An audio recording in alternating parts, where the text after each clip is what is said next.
Okay, so the next recipe we're going to do in our fridge prepping is working with our scraps. This is a cake my family absolutely love. The first time I made it, my son thought that it tasted like a cafe bought carrot cake. And I wanted to give you some tips and tricks. You may have followed us for some time and have already seen this recipe, but we've decided to include it in our fridge prepping only because we're wanting to utilize what leftovers we've got in our fridge to make this. So this is our what we call compost cake. So what we're doing is primarily trying to use scraps first in making our cake. Now I've made sure to actually wash the peels off my sweet potato and beetroot. So this was from before when we did our meal prep ahead. We separate our scraps. So that's why I say it's really important to actually separate your scraps into various things, whether you're making your stocks or your broths, or in this case, I like to use my root vegetable peels for my compost cake. Alongside this, we're not peeling. I've got an apple left over. I've got some carrots, they're organic, so I haven't needed to peel them. But the other little thing we've got is obviously the apple core goes into the cake.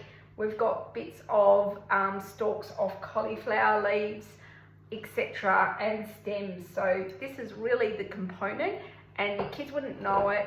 They're getting the fibre, there's going to be no waste, and it's actually using everything from that fruit or veg. So if we go ahead, I've done this as a created cook. So firstly, we're going to preheat the oven, which I've already done, and I've already laid my baking cake tin. And now we're going to add our scraps to the bowl. Let's get back and use the scales. All right, so we're wanting 300 grams in total. So I'm going to start, like I said again, I'm using my peels first.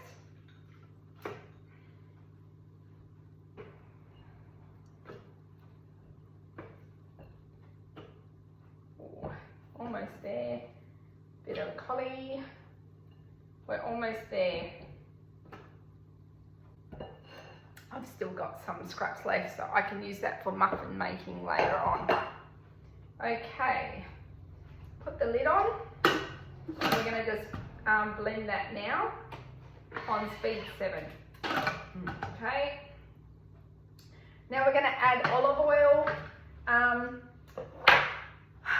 I don't think coconut oil is the right oil. You can use macadamia, avocado oil as well. The beautiful thing about olive oil is it will give, and I buy the lightly tasted one so you don't get that olive flavour in it, but you're getting that crispness that you want on a cake. Often when we have a gluten-free, dairy-free cake, it's a bit soft, but putting the olive oil in it gives that nice kind of crisp firmness that we're looking for in a cake. And a mixture, a bit of olive oil, a bit of macadamia, a bit of avocado oil. If you're worried about using too much olive oil in your cooking. Then we're going to add 3 eggs. I do at times make this egg-free vegan with my chia seeds. So generally I put a bit of aquafaba and I make up a flaxseed egg or chia seed egg. It will be a thinner, it won't rise as much, but on this occasion I'm just going to put in my 3 eggs.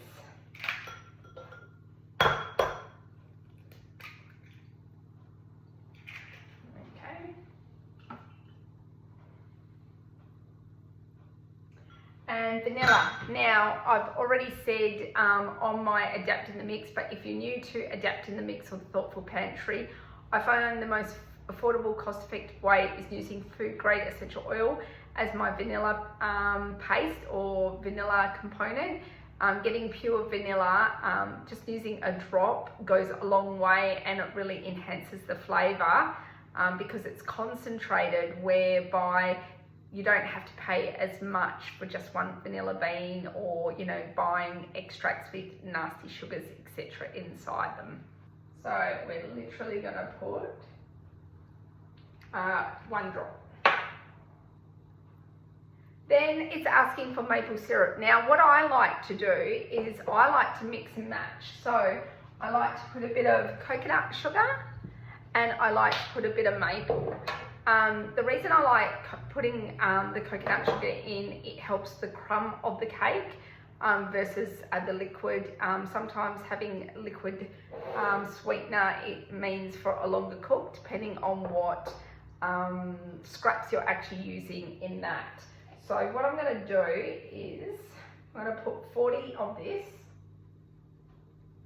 because I like the taste of maple. Okay, that will do. And the rest I'm going to put of coconut sugar. Okay. And then what I'm going to do, I'll put a little bit more actually maple because you can go up to 120. It depends on how sweet you want it. Because I'm mainly using green apple, which is a bit sour, I'm using my veggie scraps. It's going to have more of a need. So it depends on your scraps how much of that sweetener you're wanting to use. If you're using leftover fruit, obviously you would do a longer cook. You'd ensure to get all the liquid out if you're going to use fruit, but you would definitely change the amount of sweetener depending on what scraps you're using. Now we're going to use our flour. Got our homemade flour here. And obviously this is another thing that you can include in your fridge prepping is at the time you're doing all your bits and pieces, you can make up a batch to last you the week, 2 weeks of flour. There's a couple of different recipes. In our ebook we include one of the recipes found in cookie dough. We're going to add bicarb, baking powder, ginger and cinnamon. Now I did have a little, here we go. So we've got bicarb, baking powder, ginger and cinnamon. We'll add that. Okay, before I actually add the coconut yogurt, I'm just going to incorporate all our dry goods together. To do that, just put on the blade and mix it around. Then go out of it, add your coconut yogurt, which I've already weighed out, but I'm going to make sure enough here. On